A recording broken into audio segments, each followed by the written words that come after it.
Hi students, welcome to Anu educational studies. 8ನೇ ತರಗತಿ ಗಣಿತ ಭಾಗ 1 ಅಧ್ಯಾಯ 2 ಘಾತಾಂಕಗಳ ಆಟ. ಹಿಂದಿನ ವಿಡಿಯೋದಲ್ಲಿ ನಾವು ಪೇಜ್ ನಂಬರ್ 29, 30 ಮತ್ತು 31ರಲ್ಲಿರುವಂತಹ ಎಲ್ಲ ಪ್ರಶ್ನೆಗಳಿಗೆ ಉತ್ತರಿಸಿದ್ದೇವೆ. ಈ ವಿಡಿಯೋದಲ್ಲಿ ಪೇಜ್ ನಂಬರ್ 32ರಲ್ಲಿರುವಂತಹ ಎಲ್ಲ ಪ್ರಶ್ನೆಗಳಿಗೆ ಉತ್ತರಿಸೋಣ. ಪೇಜ್ ನಂಬರ್ 32ಅನ್ನು ಗಮನಿಸಿ. 2⁴ ಯೂನಿಟ್ಗಳ ರೇಖೆಯನ್ನು 5 ಸಾರಿ ಅರ್ಧ ಮಾಡಿದಾಗ ಅಥವಾ ಕತ್ತರಿಸಿದಾಗ ಎಂದು ಕೊಡಲಾಗಿದೆ. 2⁴ ಡಿವೈಡೆಡ್ ಬೈ 5 ಸಾರಿ ಅರ್ಧ ಮಾಡಿದಾಗ ಎಂದರೆ ಡಿವೈಡೆಡ್ ಬೈ 2⁴ ಎಂದು ನೀವು ತೆಗೆದುಕೊಳ್ಳಬೇಕು. ಅರ್ಧ ಎಂದರೆ ನಾವು 1/2 ಎಂದು ತೆಗೆದುಕೊಳ್ಳುತ್ತೇವೆ. ಆದ್ದರಿಂದ 2⁴ ಎಂದು ತೆಗೆದುಕೊಳ್ಳೋಣ. ಆಗ 2⁴ ನಾವು 5 ಬಾರಿ ಅರ್ಧ ಮಾಡಿದಂತಾಗುತ್ತದೆ. 2⁴ ಎಂದರೆ 2ಅನ್ನು 4 ಬಾರಿ ಗುಣಿಸಬೇಕು. ಮೇಲ್ಭಾಗದಲ್ಲಿ 2 ಗುಣಿಸು 2 ಗುಣಿಸು 2 ಗುಣಿಸು 2 ಡಿವೈಡೆಡ್ ಬೈ 2⁴ 5 ಸಾರಿ ಅರ್ಧ ಮಾಡಿದಾಗ ಇಲ್ಲಿ ಕೆಳಗಡೆ 5 ಬಾರಿ 2ಅನ್ನು ಗುಣಿಸಿಕೊಳ್ಳಿ. 2 ಗುಣಿಸು 2 ಗುಣಿಸು 2 ಗುಣಿಸು 2 ಗುಣಿಸು 2 ಆಗಿದೆ. ಮೇಲಿನ 4 2ಗಳು ಮತ್ತು ಕೆಳಗಿನ 4 2ಗಳನ್ನು ಕ್ಯಾನ್ಸಲ್ ಮಾಡಿದಾಗ ಇಲ್ಲಿ ಮೇಲೆ 1 ಮತ್ತು ಕೆಳಗೆ 2 ಉಳಿಯುತ್ತದೆ. ಅಂದರೆ ಮೇಲ್ಭಾಗದಲ್ಲಿರುವಂತಹ 4 2ಗಳನ್ನು ನಾವು ಕ್ಯಾನ್ಸಲ್ ಮಾಡಿದ್ದೇವೆ. ಏನು ಇಲ್ಲ ಎಂದಾಗ ನಾವು 1 ಇದೆ ಎಂದು ತೆಗೆದುಕೊಳ್ಳಬೇಕು. 1 ಡಿವೈಡೆಡ್ ಬೈ ಕೆಳಗಿನ 4 2ಗಳನ್ನು ಕ್ಯಾನ್ಸಲ್ ಮಾಡಿದಾಗ 1 2 ಉಳಿದಿದೆ, ಅದನ್ನು ಬರೆಯಿರಿ. 1/2 ಯೂನಿಟ್ಗಳು ಉಳಿದಂತಾಗಿದೆ.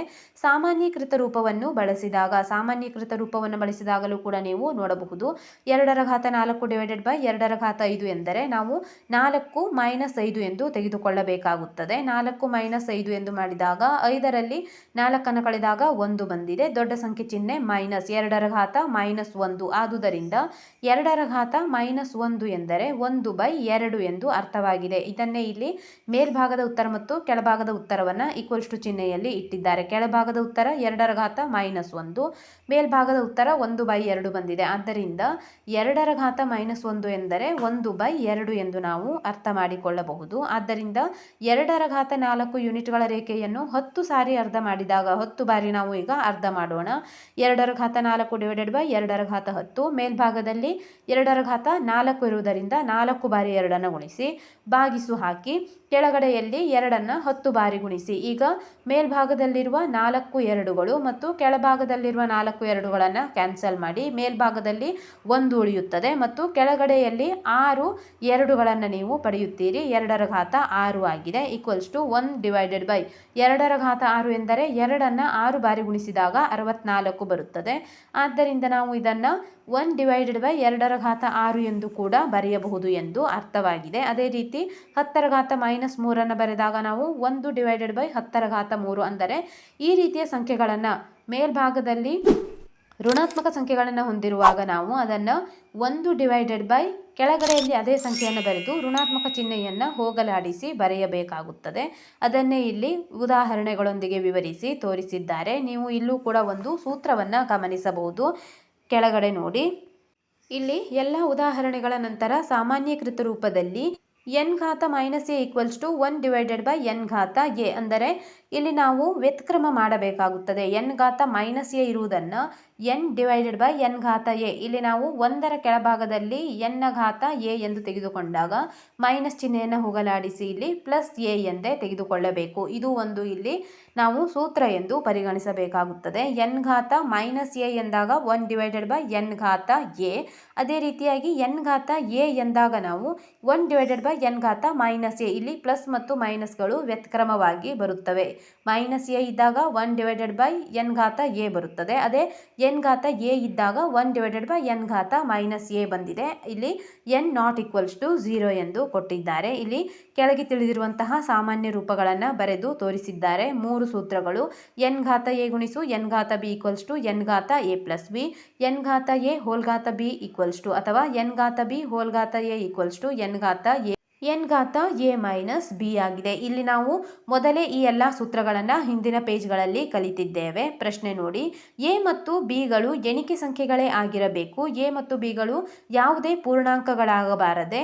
ಸಾಮಾನ್ಯೀಕೃತ ರೂಪಗಳು ಈಗಲೂ ಮಾನ್ಯವಾಗಿರುತ್ತವೆಯೇ ಎಂದು ಕೇಳಿದ್ದಾರೆ. ಸಾಮಾನ್ಯೀಕೃತ ರೂಪಗಳು ಎಂದು ನಾವು ಈಗ ಮೇಲ್ಭಾಗದಲ್ಲಿ ತೋರಿಸಿರುವಂತಹ ಯಾವುದಾದರೂ 2 ಸೂತ್ರಗಳನ್ನು ತೆಗೆದುಕೊಂಡು ಅವು ಪೂರ್ಣಾಂಕಗಳಾಗಿರುತ್ತವೆಯೇ ಇಲ್ಲವೇ ಎಂದು ನೋಡೋಣ. ಹೌದು ಎಂದು ಬರೆದುಕೊಳ್ಳಿ. ಇವು ಮಾನ್ಯವಾಗಿರುತ್ತವೆ ಅಥವಾ ಹೌದು ಎಂದು ಬರೆಯಿರಿ. ಎ ಮತ್ತು ಬಿಗಳು ಎಣಿಕೆ ಸಂಖ್ಯೆಗಳಾದಾಗ ಈಗ ನಾವು ಎರಡು ಉದಾಹರಣೆಗಳನ್ನು ತೆಗೆದುಕೊಳ್ಳೋಣ. ಎರಡು ಸೂತ್ರಗಳಿಗೆ ಸಂಬಂಧಿಸಿದಂತೆ ಎರಡು ಉದಾಹರಣೆಗಳನ್ನು ಬರೆದಿದ್ದೇವೆ. ಎ ಘಾತ 2 ಗುಣಿಸು ಎ ಘಾತ 5 ಎಂದು ತೆಗೆದುಕೊಂಡಾಗ ಎ ಘಾತ 2 + 5 ಆಧಾರ ಸಂಖ್ಯೆ ಒಂದೇ ಇದೆ. ಘಾತ ಸಂಖ್ಯೆಗಳು ಬೇರೆ ಬೇರೆಯಾದಾಗ ಗುಣಿಸಿರುವಂತಹ ಸಂದರ್ಭದಲ್ಲಿ ಘಾತ ಸಂಖ್ಯೆಗಳನ್ನು ಕೂಡಿಸಬೇಕು. 2 + 5 ಎ ಘಾತ 2 + 5 7 ಆಗಿದೆ. ಎ ಘಾತ 7. ಇದಕ್ಕೆ ಬಳಸಿರುವಂತಹ ಸೂತ್ರವನ್ನು ಮುಂದೆ ಬರೆದಿದ್ದೇವೆ ನೋಡಿ. ಎನ್ ಘಾತ ಎ ಗುಣಿಸು ಎನ್ ಘಾತ ಬಿ = ಎನ್ ಘಾತ ಎ ಪ್ಲಸ್ ಬಿ ಆಗಿದೆ. ಎರಡನೆಯದಾಗಿ ಎ ಘಾತ 4 / ಎ ಘಾತ -6 ಎ ಘಾತ 4 -6 ಎ ಘಾತ ಇಲ್ಲಿ 4 - ಪ್ಲಸ್ ಆಗಿದೆ. 4 + 6 10. ಈಗ ನಾವು ಎರಡನೇ ಸೂತ್ರವನ್ನು ನೋಡಿ. ಎನ್ ಘಾತ ಎ / ಎನ್ ಘಾತ ಬಿ ಎಂದರೆ ಎನ್ ಘಾತ ಎ ಮೈನಸ್ ಬಿ. ಇಲ್ಲಿ ಘಾತ ಸಂಖ್ಯೆಗಳನ್ನು ನಾವು ಮೈನಸ್ ಮಾಡಬೇಕು. 4 ಮತ್ತು -6 ಘಾತ ಸಂಖ್ಯೆಗಳಾಗಿವೆ. ಅವುಗಳನ್ನು ಮೈನಸ್ ಮಾಡಿದಾಗ ಎ ಘಾತ 10 ಬಂದಿದೆ. ಆದ್ದರಿಂದ ಇಲ್ಲೂ ಕೂಡ ಉತ್ತರಗಳು ಸರಿಯಾಗಿವೆ ಅಥವಾ ಈಗಲೂ ಇಲ್ಲಿ ಸಾಮಾನ್ಯೀಕೃತ ರೂಪ ಮಾನ್ಯವಾಗಿರುತ್ತದೆ. ಆದ್ದರಿಂದ ಕೊನೆಯದಾಗಿ ಹೇಳಿಕೆಯನ್ನು ಬರೆಯಿರಿ. ಉತ್ತರಗಳು ಬಂದಿವೆ. ಎ ಮತ್ತು ಬಿಗಳು ಯಾವುದೇ ಪೂರ್ಣಾಂಕವಾದರೂ ಸಾಮಾನ್ಯೀಕೃತ ರೂಪಗಳು ಮಾನ್ಯವಾಗಿರುತ್ತವೆ. ಎರಡನೇ ಪ್ರಶ್ನೆ ನೋಡಿ. ಈ ಕೆಳಗಿನವುಗಳ ಸಮಾನ ರೂಪಗಳನ್ನು ಬರೆಯಿರಿ. ಇವುಗಳ ಸಮಾನ ರೂಪಗಳನ್ನು ಈಗ ಬರೆಯುತ್ತಾ ಹೋಗೋಣ. ಮೊದಲನೆಯದಾಗಿ 2 ಘಾತ -4. ಈ ಸಮಾನ ರೂಪಗಳನ್ನು ಬರೆಯುವಂತಹ ಸಂದರ್ಭದಲ್ಲಿ ನಾವು ಈ ಪಾಠದಲ್ಲಿ ಕೊಟ್ಟಿರುವಂತಹ ಎಲ್ಲ ಸೂತ್ರಗಳನ್ನು ಕಲಿತಿರಬೇಕು. ನಾವು ಯಾವ ಸೂತ್ರದಿಂದ ಉತ್ತರವನ್ನು ಬರೆದಿದ್ದೇವೆ ಎಂದು ಕೂಡ ಇಲ್ಲಿ ನಿಮಗೆ ತೋರಿಸಿದ್ದೇವೆ, ನೋಡಿಕೊಳ್ಳಿ. ಮೊದಲನೇ ಪ್ರಶ್ನೆಯಲ್ಲಿ 2 ಘಾತ -4 ಎಂದು ಕೊಡಲಾಗಿತ್ತು. 2 ಘಾತ -4 ಇದು ಎ ಘಾತ ಮೈನಸ್ ಎನ್ನ ರೂಪದಲ್ಲಿದೆ. ಇಲ್ಲಿ ಸೂತ್ರವನ್ನು ತೋರಿಸಿದ್ದೇವೆ ನೋಡಿ. ಎ ಘಾತ -n ಎಂದರೆ ಎ ಘಾತ -n = 1 / ಎ ಘಾತ n ಆಗುತ್ತದೆ. ಆದ್ದರಿಂದ 2 ಘಾತ -4 = 1 / 2 ಘಾತ 4. ಮೈನಸ್ ಅನ್ನು ಹೊರತುಪಡಿಸಿ ನೀವು +4 ಇಲ್ಲಿ 1 / ಎಂದು ತೆಗೆದುಕೊಳ್ಳಿ. ಆದ್ದರಿಂದ 2 ಘಾತ -4 = 1 / 2 ಘಾತ 4 ಆಗಿದೆ. ಎರಡನೇ ಸಂಖ್ಯೆ -7 ಘಾತ -2. ಇಲ್ಲಿ ನಾವು ಈಗ -7 ಪೂರ್ಣ ಒಂದು ಸಂಖ್ಯೆ ಎಂದು ತೆಗೆದುಕೊಳ್ಳಬೇಕು. ಈ ಸಂಖ್ಯೆಯ ಮೈನಸ್ ಚಿಹ್ನೆಯನ್ನು ಬದಲಾಯಿಸುವಂತಿಲ್ಲ. -7 ಹಾಗೆ ಇರಲಿ. ಇದು ಕೂಡ ಅದೇ ಸೂತ್ರ. ಎ ಘಾತ -n = 1 / ಎ ಘಾತ n ಆಗಿದೆ. ಈಗ 1 ಇಲ್ಲಿ ಎ ಎಂದರೆ -7 ಹಾಗೆ ಇರಲಿ. ಎನ್ನ ಬೆಲೆಯಲ್ಲಿ ನಾವು ಮೈನಸ್ ಚಿಹ್ನೆಯನ್ನು ತೆಗೆಯಬೇಕು. -2 ಇರುವುದನ್ನು +2 ಎಂದು ತೆಗೆದುಕೊಳ್ಳಿ. 1 / -7 ಘಾತ 2 ಬಂದಿದೆ. ಮೂರನೇ ಪ್ರಶ್ನೆ 10 ಘಾತ -5 ಈಗ ನಾವು -5 +5 ಮಾಡಿ ಬರೆಯೋಣ. ಇಲ್ಲಿ ಕೊಟ್ಟಿರುವಂತಹ ಎಲ್ಲ ಪ್ರಶ್ನೆಗಳಿಗೆ ಒಂದೇ ಸೂತ್ರ. ಎ ಘಾತ -n = 1 / ಎ ಘಾತ n. ಈ 5 ಪ್ರಶ್ನೆಗಳಿಗೆ ಇದೇ ಸೂತ್ರವನ್ನು ಉಪಯೋಗಿಸಿ. 10 ಘಾತ -5 = 1 / 10 ಘಾತ 5. -5 ಘಾತ -3 ಇಲ್ಲಿ -5 ಬದಲಾಯಿಸುವಂತಿಲ್ಲ. ಇದು ಆಧಾರ ಸಂಖ್ಯೆ. ಘಾತ ಸಂಖ್ಯೆಯನ್ನಷ್ಟೇ ಮೈನಸ್ ಚಿಹ್ನೆಯನ್ನು ತೆಗೆಯಬೇಕು. 1 / -5 ಹಾಗೆ ಇರಲಿ.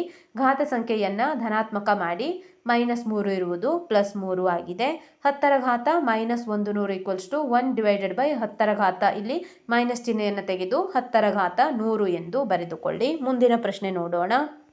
ಈ ಕೆಳಗಿನವುಗಳನ್ನು ಸಂಕ್ಷೇಪಿಸಿ ಮತ್ತು ಉತ್ತರಗಳನ್ನು ಘಾತಾಂಕ ರೂಪದಲ್ಲಿ ವ್ಯಕ್ತಪಡಿಸಿ. ಇಲ್ಲೂ ಕೂಡ ನಾವು ಸೂತ್ರಗಳನ್ನು ಉಪಯೋಗಿಸಿಕೊಂಡು ಲೆಕ್ಕ ಮಾಡಬೇಕು. ಲೆಕ್ಕ ಮಾಡೋಣ. 2 ಘಾತ -4 ಗುಣಿಸು 2 ಘಾತ 7. ಇಲ್ಲಿ ನೀವು ನೋಡಬಹುದು 2 ಘಾತ -4 ಮತ್ತು 2 ಘಾತ 7 ಎಂದು ಕೊಟ್ಟಿದ್ದಾರೆ. ಈಗ ನಾವು 2 ಘಾತ -4 2 ಘಾತ 7 ಇಲ್ಲಿ ಆಧಾರ ಸಂಖ್ಯೆಗಳು ಒಂದೇ ಆಗಿವೆ, ಘಾತ ಸಂಖ್ಯೆಗಳು ಬೇರೆ ಬೇರೆಯಾಗಿವೆ. ಆದ್ದರಿಂದ ಇಲ್ಲಿ ಸೂತ್ರ ಎನ್ ಘಾತ ಎ ಗುಣಿಸು ಎನ್ ಘಾತ ಬಿ = ಎನ್ ಘಾತ ಎ ಪ್ಲಸ್ ಬಿ. ಎನ್ ಅಂದರೆ 2. ಇದು ಹಾಗೆ ಇರಲಿ. ಘಾತ ಸಂಖ್ಯೆಗಳನ್ನು ಕೂಡಿಸಬೇಕು. -4 + 7 -4ಕ್ಕೆ 7 ಕೂಡಿಸಿದಾಗ ಇಲ್ಲಿ 7ರಲ್ಲಿ ನಾವು 4 ಕಳೆಯಬೇಕು. ಕಳೆದಾಗ 3 ಬಂದಿದೆ. ಆದ್ದರಿಂದ 2 ಘಾತ 3. ಎರಡನೇ ಪ್ರಶ್ನೆ 3 ಘಾತ 2 ಗುಣಿಸು 3 ಘಾತ 5 ಗುಣಿಸು 3 ಘಾತ 6. ಇಲ್ಲೂ ಕೂಡ ಅದೇ ಸೂತ್ರಗಳನ್ನು ಉಪಯೋಗಿಸಬೇಕು. ಆಧಾರ ಸಂಖ್ಯೆ ಒಂದೇ ಆಗಿದೆ. 3 ಹಾಗೆ ಇರಲಿ. ಮೇಲಿನ ಎಲ್ಲ ಘಾತ ಸಂಖ್ಯೆಗಳನ್ನು ಕೂಡಿಸೋಣ. 2 + -5 + 6 ಇಲ್ಲಿ 2 ಪ್ಲಸ್ ಗುಣಿಸು ಮೈನಸ್ ಆಗಿದೆ. -5 + 6 ಹಾಗೆ ಇರಲಿ. ಈಗ ನೋಡಿ 2 ಮತ್ತು 6ಗಳನ್ನು ಕೂಡಿಸಿ. 2 + 6 8. 8 -5 8ರಲ್ಲಿ 5 ಕಳೆದಾಗ 3 ಉಳಿಯುತ್ತದೆ. 3 ಘಾತ 3. ಮೂರನೇ ಪ್ರಶ್ನೆ ನೋಡಿ, ಪಿ ಘಾತ 3 ಗುಣಿಸು ಪಿ ಘಾತ 10. ಪಿ ಘಾತ 3 ಹಾಗೆ ಇರಲಿ, ಪಿ ಘಾತ -10. ಈಗ ಎನ್ ಘಾತ ಎ ಗುಣಿಸು ಎನ್ ಘಾತ ಬಿ ಈಕ್ವಲ್ಸ್ ಟು ಎನ್ ಘಾತ ಎ ಪ್ಲಸ್ ಬಿ ಆಗಿದೆ. ಮೇಲಿನ ಸಂಖ್ಯೆಗಳನ್ನು ಕೂಡಿಸೋಣ. ಆಧಾರ ಸಂಖ್ಯೆ ಒಂದೇ ಇದೆ.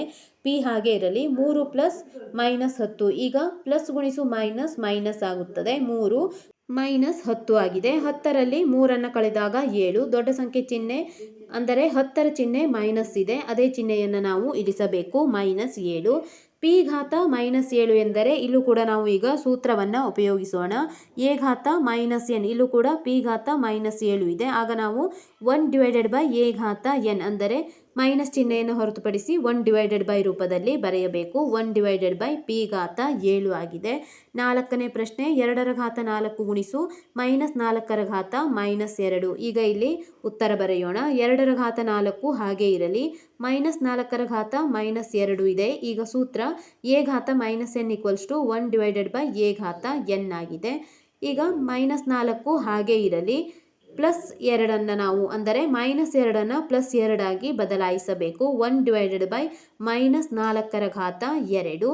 2ರ ಘಾತ 4 ಎಂದರೆ 2ನ್ನು 4 ಬಾರಿ ಗುಣಿಸಬೇಕು ಎಂದು ಅರ್ಥವಾಗಿದೆ. ಮತ್ತು -4ರ ಘಾತ 2 ಎಂದರೆ -4ನ್ನು 2 ಬಾರಿ ಗುಣಿಸಬೇಕು.